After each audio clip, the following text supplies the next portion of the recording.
Hurricane Irma begins to reach Florida as millions of residents evacuate ahead of monster storm. Hurricane Irma has pounded Cuba's northern coast and is making its way to the U.S. state of Florida on a projected new track that could put Tampa, not Miami, in the crosshairs. More than 50,000 people in Florida are seeking shelter in schools, community centers and churches, as authorities scramble to complete the unprecedented evacuation of millions of residents. The National Hurricane Center, NHC, said in its latest update that a Hurricane Hunter airplane found Irma's winds dropped from 201 km per hour to 193 km per hour, but that was likely to soon increase again. Irma has been downgraded to a Category 3 storm, but NHC spokesman and meteorologist Dennis Feltgen said it was already showing signs at high altitudes of regaining its previous powerhouse strength and becoming better organized. Meteorologists said heavy rain squalls spawning tornadoes were hitting South Florida as part of Hurricane Irma's leading edge. Tornado warnings have been issued for Fort Lauderdale, Coral Springs, Pompano Beach in Sunrise and Broward County, as well as parts of nearby Palm Beach and Hendry counties. Irma's core is still expected to come ashore on Sunday, local time, and strike the Keys, southwestern Florida and the Tampa Bay region, which has not felt a major hurricane for nearly a century. The forecasts even have Irma maintaining hurricane strength well into Georgia on Monday, local time. While the eye is now expected to miss heavily populated Miami, the area will still get life-threatening hurricane conditions even without a direct hit, Hurricane Center spokesman Dennis Feltgen said. The westward swing in the overnight forecast caught many people off guard along Florida's Gulf Coast and triggered an abrupt shift in the storm preparations. A major round of evacuations was ordered in the Tampa area, and shelters there soon began filling up. The Florida Department of Transportation and the Florida Highway Patrol also started to allow people to drive on the shoulders of Interstate 4, the main highway that links Tampa to Orlando, after the updated forecasts. The adjusted potential track of the storm toward the west coast of Florida and away from the Miami metropolitan area of 6 million people, meant a less costly, a less deadly storm, University of Miami researcher Brian Gnully said. Nevertheless, forecasters warned that its hurricane force winds were so wide they could reach from coast to coast, testing the nation's third-largest state, which has undergone rapid development and more stringent hurricane-proof building codes in the last decade or so. Hurricane reduced homes to rubble in Cuba. The window was closing fast for anyone wanting to escape before the arrival of the fearsome storm, which at one time was the most powerful hurricane ever recorded in the open Atlantic.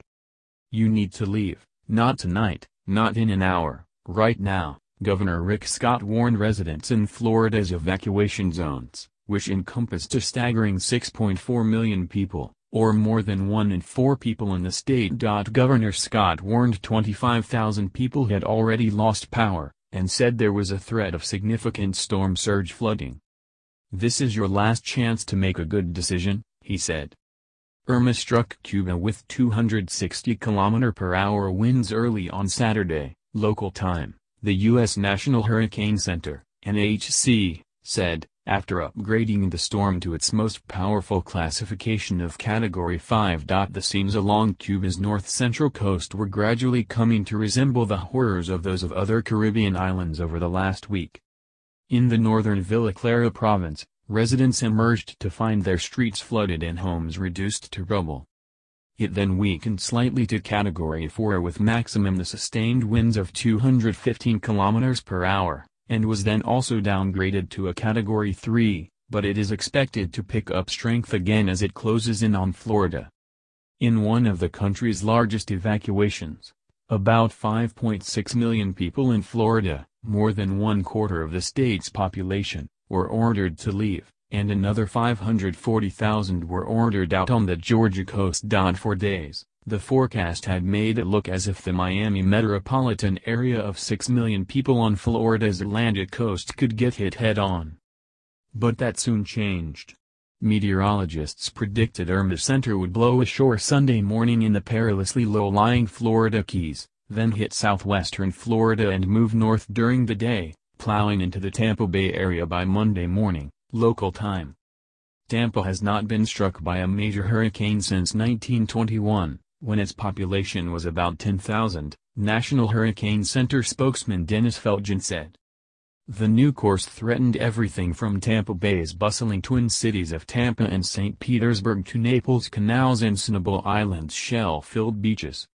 Authorities opened hundreds of shelters for people who did not leave. Hotels as far away as Atlanta filled up with evacuees. "This is a storm that will kill you if you don't get out of the way," National Hurricane Center meteorologist and spokesman Dennis Felgen warned on Saturday.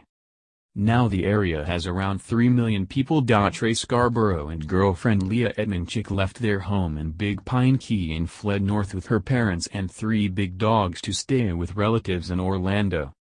Mr. Scarborough was 12 when Hurricane Andrew hit in 1992 and remembers lying on the floor in a hallway as the storm nearly ripped the roof off his house. "They said this one is going to be bigger than Andrew. When they told me that, that's all I needed to hear," Mr. Scarborough, now a 37-year-old boat captain, said.